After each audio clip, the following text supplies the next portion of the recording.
जय Hind everyone, welcome back to Archana Sharma Learning academy.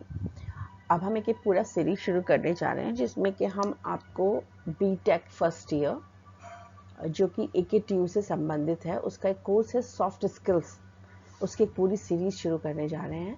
तो सबसे पहले हम यूनिट 1 का स्टार्ट करेंगे, यूनिट 1 को, और इसमें हम सीखेंगे ट्रांसफॉर्मेशन ऑफ सेंटेंसेस।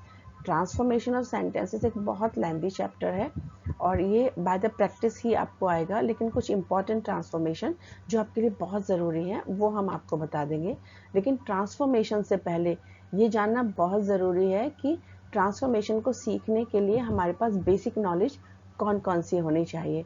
तो ये पर्टिकुलर वीडियो केवल उन चीज़ों के बारे में है जो आपको ये बताएगा कि ट्रांसफॉर्मेशन से पहले आपके बेसिक नॉलेज में कौन कौन सी चीज़ों का होना ज़रूरी है। तो all the best for your learning. चलिए शुरू करते हैं।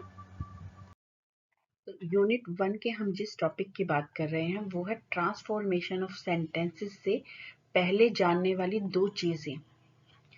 यहाँ पर आपको लेना है पेन और साथ में रजिस्टर। अगर आप बिना पेन और रजिस्टर के ये वीडियो देख रहे हैं तो आप अपने समय का सदुपयोग नहीं कर रहे हैं, आप टाइम वेस्ट कर रहे हैं। मैथमेटिक्स की तरह ही ग्रामर के वीडियोस आप जब भी देखेंगे तो रजिस्टर आपने जो बनाया हुआ है अपना सॉफ्ट स्किल्स के लिए, उसमें यूनिट 1 अप्लाइड ग्रामर का टॉपिक डालने के बाद आप नोट्स लिखना शुरू करिए। ग्रामर बिना प्रैक्टिस के आप नहीं कर सकते हैं। पहले तो आपको ये पता होना चाहिए कि फाइनाइट और नॉन फाइनाइट वर्ब्स कौन से होते हैं। दूसरी बात, आपको ये पता होना चाहिए कि कोऑर्डिनेट कंजंक्शंस कौन से होते हैं, सबऑर्डिनेट कंजंक्शन कौन से होते हैं। फाइनाइट वर्ब एक्चुअली वो वर्ब्स होते हैं जो चेंज हो जाते हैं अकॉर्डिंग टू टेंस और नंबर ऑफ पर्सन, यानी वो वर्ब जो चेंज होने का मूड रखते हैं या चेंज हो सकते हैं, इन तीनों के अकॉर्डिंग दे आर फाइनाइट। और ये हमेशा सब्जेक्ट के आसपास आपको मिलेंगे इंग्लिश में, और अगर आप हिंदी बनाएंगे तो ये अंत में मिलेंगे। याद रखिए, अगर आप हिंदी में किसी सेंटेंस को बना रहे हैं तो ये हमेशा सब्जेक्ट के लास्ट में मिलेंगे, जबकि आप अगर इंग्लिश बना रहे हैं तो ये आपको सब्जेक्ट के आसपास मिलेंगे। So these are called finite verbs. एक जनरल आइडिया आपको दे देते हैं कि फाइनाइट वर्ब को आप पहचानेंगे कैसे या कौन कौन से होते हैं। जितने भी टू बी वर्ब्स हैं सब फाइनाइट हैं, जितने भी हैव फॉर्म्स हैं सब फाइनाइट हैं, डू फॉर्म्स फाइनाइट होते हैं। मॉडल वर्ब्स आपको याद है, can, could, will, would, shall, should, may, might, इस तरह के जो मॉडल वर्ब्स होते हैं वो भी फाइनाइट वर्ब्स में आते हैं। वर्ब की फर्स्ट फॉर्म हो या फर्स्ट फॉर्म एस और ई एस हो, play, plays, cook, cooks, write, writes, ये भी फाइनाइट वर्ब में आते हैं। सेकेंड फॉर्म ऑफ वर्ब है, ये भी फाइनाइट होती है। इसके अलावा अगर हमें ऐसा लग रहा है कि एक साथ 2 या 3 वर्ब्स लगे हुए हैं तो इनमें से फाइनाइट वर्ब होगा कौन सा होगा, तो पहले वाला होगा। फॉर एग्जाम्पल, अगर मैंने लिखा है शी विल बी गोइंग, अब आपको लग रहा है यहाँ पर गोइंग भी है और आपको लग रहा है यहाँ पर विल भी है, तो पहले वाला आपका फाइनाइट वर्ब होगा। ये आपको लग रहा है have been writing, have been written, इस तरीके से आपको कुछ भी लग रहा है कि 2-3 आपके वर्ब एक साथ आ रहे हैं, तो याद रखिए जो पहले वाला है वो क्या होगा, फाइनाइट होगा। अब नॉन फाइनाइट वर्ब कौन से होते हैं भैया, जिन पर किसी का भी कोई असर ना पड़े, यानी चाहे कोई टेंस चेंज कर लीजिए, सब्जेक्ट चेंज कर लीजिए, नंबर चेंज कर लीजिए, आप पर्सन चेंज कर लीजिए, कोई फर्क नहीं पड़ने वाला, वो जैसे हैं वो वैसे ही रहेंगे। और हो सकता है ये सब्जेक्ट के पास मिले, सब्जेक्ट से दूर मिले, सेंटेंस के शुरू में मिले, कहीं भी इनकी जगह हो सकती है, ये निश्चित नहीं है, इसीलिए नॉन फाइनाइट है। ये कभी चेंज नहीं होते, यानी कि आप इनको फिक्स नहीं कर सकते, इसीलिए ये नॉन फाइनाइट है। अब नॉन फाइनाइट कौन कौन से होते हैं, generally ING form non finite में आते हैं, या फिर थर्ड फॉर्म जो होते हैं वो नॉन फाइनाइट में आते हैं।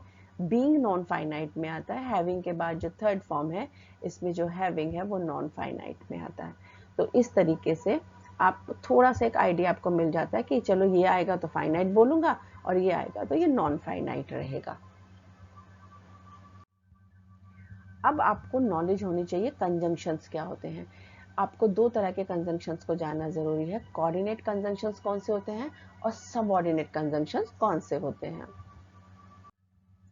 कोऑर्डिनेट कंजंक्शन के बारे में कहा जाता है कि आप एक शॉर्ट फॉर्म याद कर लीजिए, फैन बॉयज।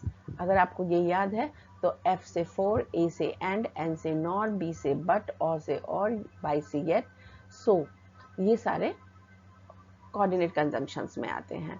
अब कोऑर्डिनेट कंजंक्शन इसके अलावा भी बहुत सारे हो सकते हैं, जैसे कि as well as, otherwise, else, nor, still, only, ये भी कोऑर्डिनेट कंजंक्शन का ही पार्ट है। पर जनरली हम मानते हैं कि अगर हम फैन बॉयज को याद कर लेते हैं तो अधिकतर सेंटेंसेस इन्हीं में से आ जाते हैं।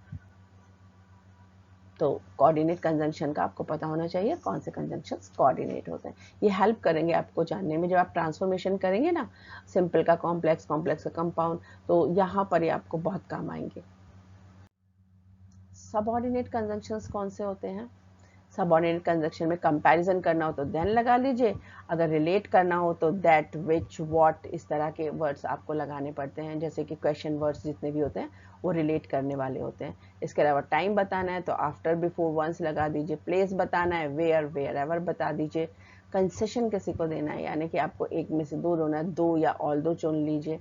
रिलेटिव प्रोनाउन आपको लगाने हैं तो हु या हुम चुन लीजिए। रीजन आपको बताना है तो बिकॉज या सो दैट कर दीजिए। कंडीशन बतानी है तो इफ, अनलेस और लेस, और मैनर बताना है तो हाउस और इफ। देखने में बड़ा लग रहा है कि ये भगवान कैसे होगा, याद नहीं होना, ये धीरे धीरे आपको आ जाएगा। और एक बार आपको ये पता हो कि ट्रांसफॉर्मेशन ऑफ सेंटेंसेस के लिए सबऑर्डिनेट कंजंक्शंस का होना ज़रूरी है, तो आप एक चैप्टर बना लीजिए और चैप्टर में इन बेसिक चीज़ों को आप ज़रूर लिखिएगा। बेसिक चीज़ें लिखने से क्या होगा, जब भी आप ट्रांसफॉर्मेशन बनाएंगे आप जल्दी से पीछे जाकर देख सकते हैं कि ये सबऑर्डिनेट कंजंक्शन है तो ये मैं यहाँ पर कॉम्प्लेक्स सेंटेंस में लगा सकता हूँ, और अगर ये कोऑर्डिनेट कंजंक्शन है तो मुझे इसे कंपाउंड सेंटेंस में ही लगाना है। इस तरीके से आप अपना बेस मजबूत कर सकते हैं और ट्रांसफॉर्मेशन के लिए आप बिल्कुल तैयार हो सकते हैं। सिंपल सेंटेंस को याद रखिएगा, ट्रांसफॉर्मेशन का बेस बता देते हैं। सिंपल सेंटेंस में केवल एक फाइनाइट वर्ब होता है, यानी मेन प्रिंसिपल होता है। इसके अलावा नॉन फाइनाइट वर्ब कितने भी हो सकते हैं, जीरो से स्टार्ट करिए और मैनी तक चले जाइए। जबकि कंजंक्शन इसके अंदर जो दो सब क्लॉसेस के बीच में कंजंक्शन होता है, ये होता ही नहीं है, क्योंकि इसमें सिर्फ एक ही सिंपल सेंटेंस होता है। कॉम्प्लेक्स सेंटेंस के अंदर दो या दो से ज़्यादा भी फाइनाइट वर्ब हो सकते हैं, क्योंकि इसमें दो से ज़्यादा भी क्या होते हैं, क्लॉजेज होते हैं। लेकिन मेन क्लॉज एक होगा जिसे हम कहेंगे मेन क्लॉज है, और जो बाकी क्लॉजेज रहेंगे वो डिपेंडेंट रहेंगे। डिपेंडेंट क्लॉज का मतलब होता है कि वो पहले वाले उस पर क्लॉज पर डिपेंड कर रहे हैं।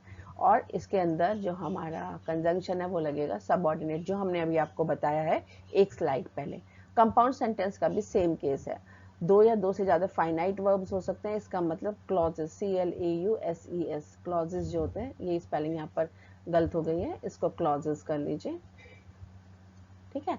इसके अंदर एक मेन क्लॉज होगा, बाकी सब इंडिपेंडेंट क्लॉजेस। क्लॉजेस का मतलब छोटे छोटे सेंटेंसेस होंगे, जबकि कंपाउंड सेंटेंस के अंदर जितने भी क्लॉज आपको मिलेंगे वो सारे के सारे इक्वली इंपॉर्टेंट होंगे, यानी सारे के सारे मेन होंगे या सारे के सारे प्रिंसिपल क्लॉज होंगे, कोई भी एक दूसरे पर डिपेंड नहीं करता है।